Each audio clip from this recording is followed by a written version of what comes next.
Welcome to another episode, everyone.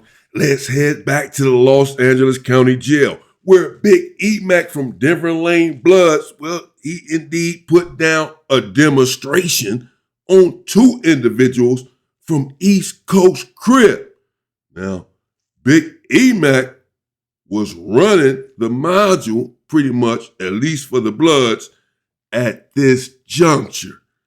And as I've said, there in the Los Angeles County Jail, it is always violence, always beset with violence in politics at all times. It's extremely chaotic, and if you don't get down for yourself, you're in big trouble. This is just the way that it is. And Big E Mac is a partner of mine to this day.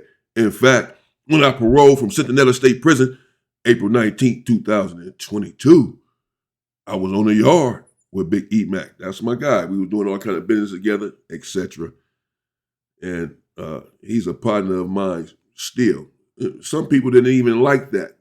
But it didn't matter. I do what I want to do. He was a partner of mine. And Big E Mac was and is still indeed a strong individual. Trouble from East Coast was also there. Trouble was putting in a lot of work at this time. Trouble's a big dude. Trouble from 1200 block, East Coast Crip. And he was in there punching on a lot of individuals. And he had a lot of people in fear. Now, at this time, as I said, E-Mac is running around the module pretty much taking care of everything for the Bloods.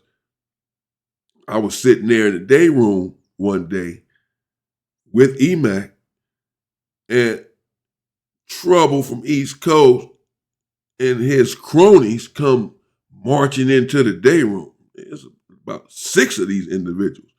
They just come from church or something, visiting. They had set up something where they were all together. They can make it out all at the same time and come into the day room. They came in there and they were somewhat pressing E-Mac. They wanted some lunches and something, but not only that, they wanted, because like E-Mac had told them, they can't be in a day room like that deep because the police, if you're going to be out there running the module, yes, indeed, they expect you to run the module to take care of everything and don't have all sorts of people out running around and all this sort of stuff. So E-Mac had pretty much just told them, bro, it's too many of y'all can't come in here like that or whatever, which is true. Anybody would have said the same thing. These individuals, they took umbrage to that, apparently. And E-Mac is in there by himself, other than me. So they kind of pressing him a little bit, Big E-Mac. Like, man, what's up? What you say? You know what I'm saying? Yeah, oh, okay. Like that. Well, I'm like, what? So I'm like, damn, I'm thinking, no, this ain't right. I know E-Mac is not about to go for this. That's what I'm thinking. I was beginning to lose a little bit for him, if I'm being honest. I'm like, what is this? He was outnumbered. He'd have been in dire straits.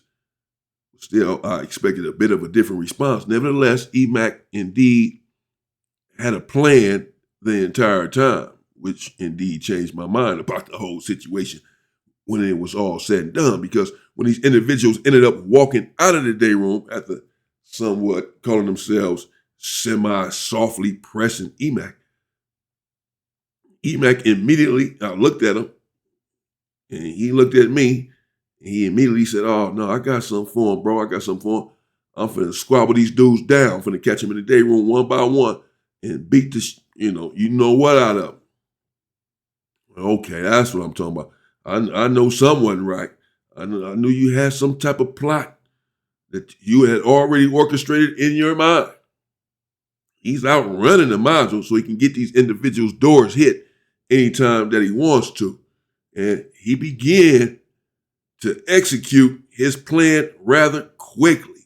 In fact, he let it be known as soon as those dudes went back to their cells, he went down to their cell, a couple of individuals, and let them know, bro, we got to squabble up. First, he let the other Bloods know what had happened. So he got a few of their cells hit because, again, he was in there, as far as the Bloods are concerned, he had no backup.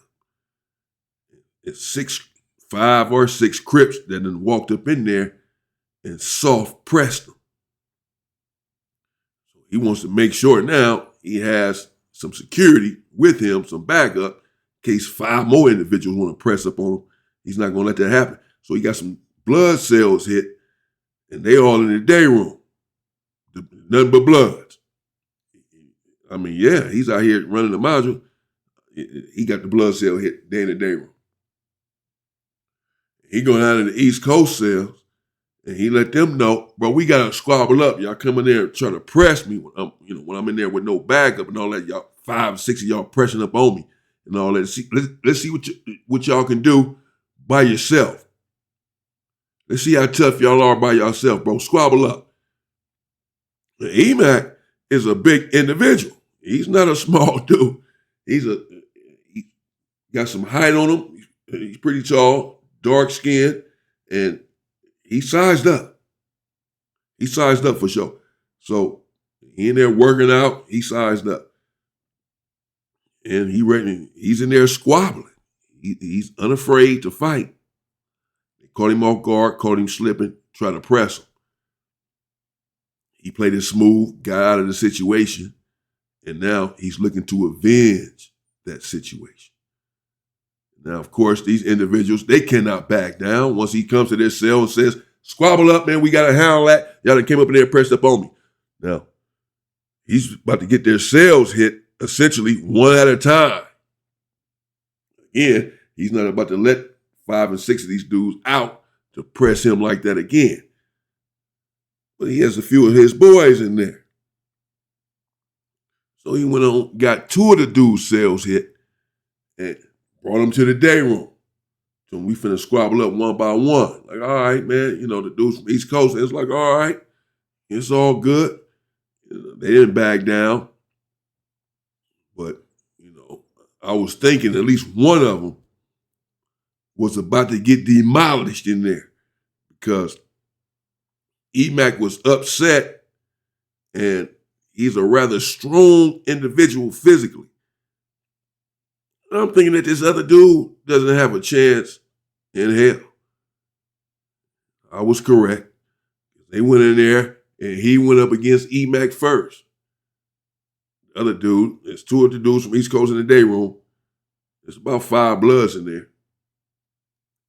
And Emac tell the first dude, squabble up. Emac looking to get his confidence up by mauling this first individual first.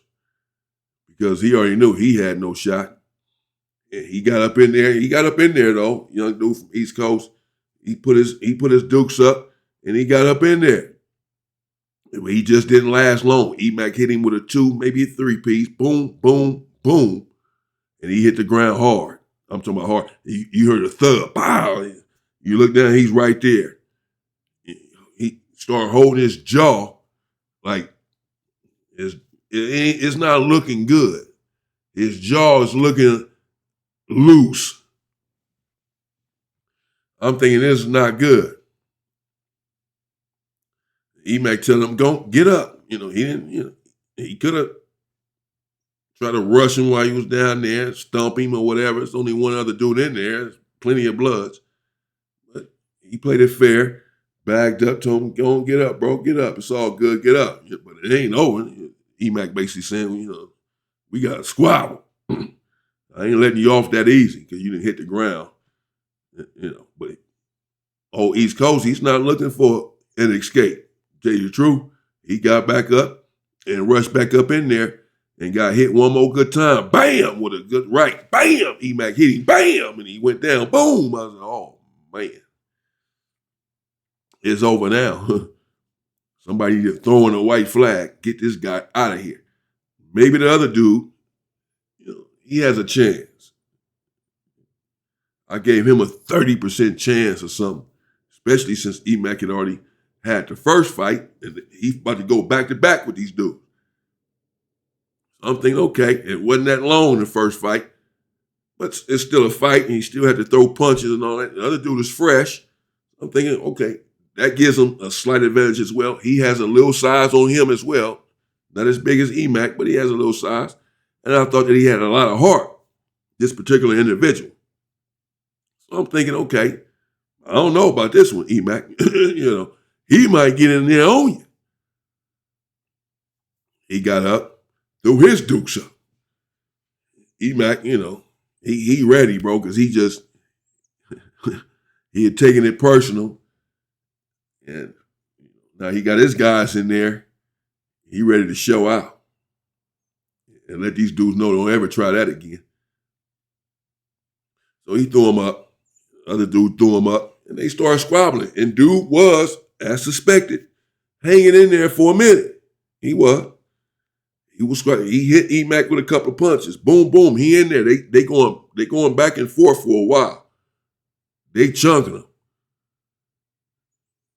And then, I don't know, man. E-Mac, he caught him with a nice little left hook. Bam! He hit him with a good one.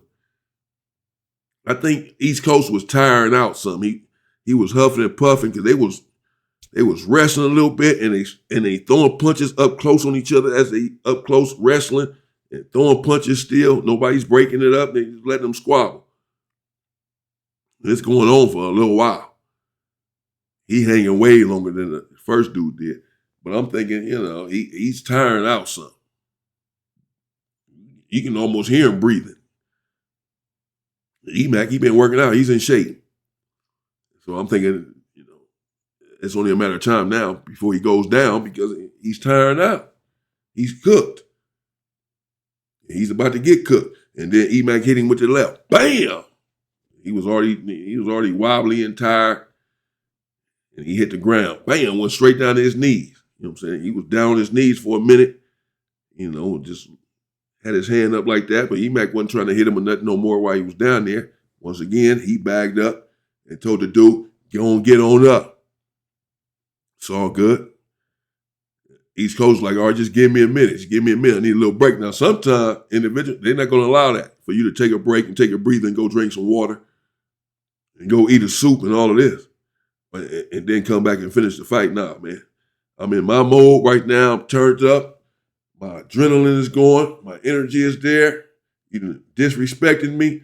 I'm not giving you no slack, no mercy, no breaks, no nothing. If you need a break, that's too bad. If you down on your knees, that's too bad. Some individuals, I didn't see it. They still getting it. It's bad for you. E-Mac was being fair. And he said, okay, go ahead, bro. Do what you got to do. Because he want to fight it. He wants it to be fair. He wants to squabble some more, though. He made that clear. But dude from East Coast, he's not trying to escape that either. He went and sat down on the table for a second, was catching his breath, really like huffing and puffing, catching his breath. Then he jumped back up. He's like, all right, bro, come on. Just like that. He did. He jumped back up. E-Mac jumped back. E-Mac didn't say nothing. He threw him back up, and they got back in there. Boom, boom, boom, boom, boom. A couple more good ones. He hit E-Mac with a good one. Bam. Bagged him up a little bit. Maybe even dazed him some. But it really caught E-Mac's attention because then he just sort of went berserk. Started swinging wildly and strongly, crazily, just, almost some swim bangers. Had his head down. Bam! He was hitting them hard, though. Until East Coast hit the ground again. Bam! And then that was it. He squabbled both of them back to back and let it be known that he wasn't finished, that he had more business to take care of because he had taken umbrage to these individuals coming in there, pressing him in the day room when he didn't have any backup. And he wanted to clear that up as soon as possible. And it did not end there. Don't know if I'm going to bring you a part two. I'm not trying to tease you, but I just wanted to let you know what happened there. But it sort of continued a little bit after that. Maybe it will be a part two. Maybe it will because it didn't stop there. But shout out to E-Mac from Denver Lane Bloods. That's my guy. Shout out to Trub from 1200 East Coast, 1200 block East Coast Crip. That's my guy as well. He's a strong individual. He was in there putting in work. He was in the county jail squabbling, bro. So was E-Mac. All them dudes down there, man. It was crazy. I don't wish it on nobody. And hopefully E-Mac and Trub can get out of there soon. Get out of prison soon. be free. That's not the place. But that's what happened.